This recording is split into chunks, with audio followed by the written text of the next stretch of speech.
In this series, in part 5, we talked about the mission of the kingdom of heaven, what its activity looks like, who it's for, and how Jesus' earliest activities in ministry serve as evidence of the kingdom having arrived.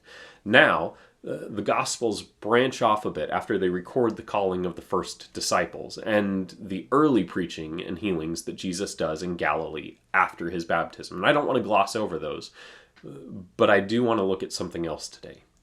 Now, Matthew moves into the Sermon on the Mount in chapter 5, and we've done an entire series of devotionals on those 3 chapters. If you want to watch them in order, you can find a link to a playlist of those devotionals on your screen or in the description down below. I think they do a good job of explaining what it looks like to be a citizen of the kingdom of heaven. Luke rotates through a series of healings, teachings, and disciple callings from chapter 5 to halfway through chapter 7, where he echoes Matthew with the Sermon on the Level Place.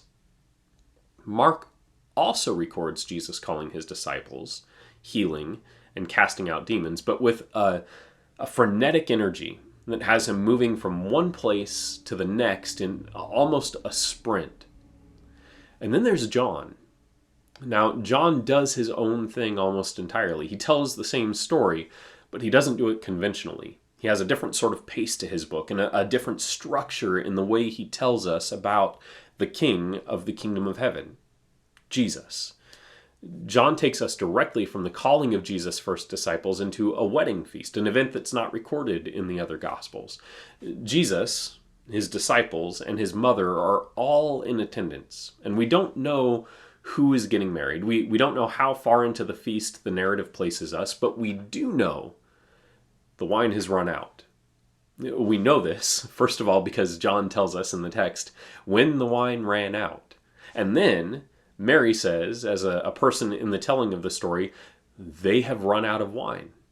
Now, John could have simply told us that Mary came to Jesus and told him that the hosts had run out of wine. But he tells us himself first. Then he has Mary affirm it. This makes it clear, emphatically, that they're not about to run out of wine. The wine isn't almost gone. The wine is no more. It's all gone. When we read what follows, we might be mistaken to think that Jesus is dismissive or that he's aloof. But I want you to listen to these words. Woman, what does this have to do with me? My hour has not yet come. His mother said to the servants, do whatever he tells you.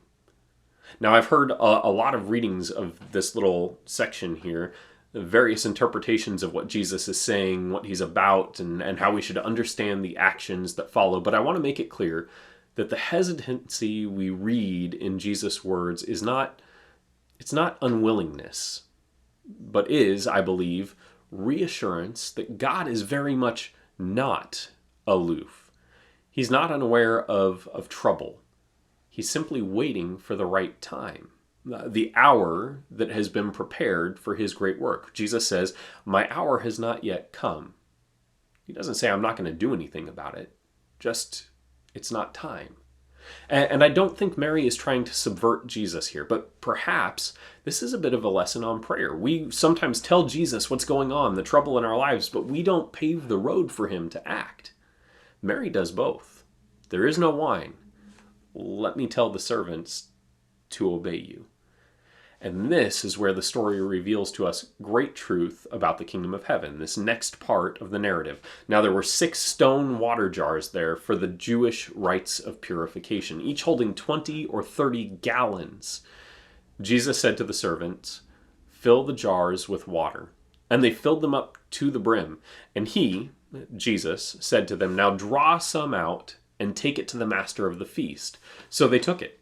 When the master of the feast tasted the water now become wine and did not know where it came from, though the servants who had drawn the water knew, the master of the feast called the bridegroom and said to him, everyone serves the good wine first, and when people have drunk freely, then the poor wine. But you have kept the good wine until now.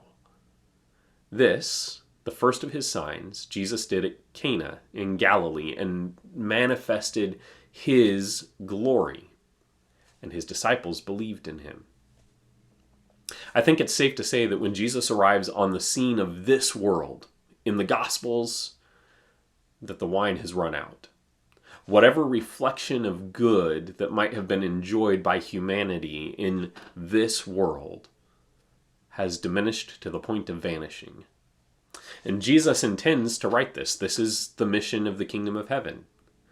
At the beginning of the Gospels, he has a clear mission. Restore to his creation the joy and celebration of the goodness that God intended. And the new wine that he brings, the good that he infuses life with, will be greater than the best of what we experienced before he came. Jesus didn't come to maintain what was broken. He came to mend it.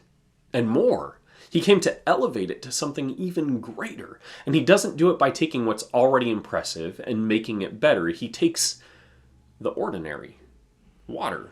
He takes the unassuming stone washing jars and he uses them to fill the room with celebration.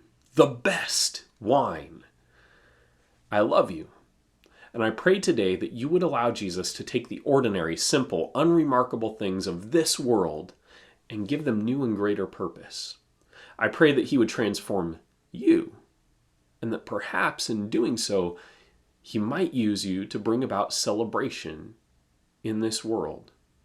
In short, I pray that you will be made good wine by the power of Christ in your life.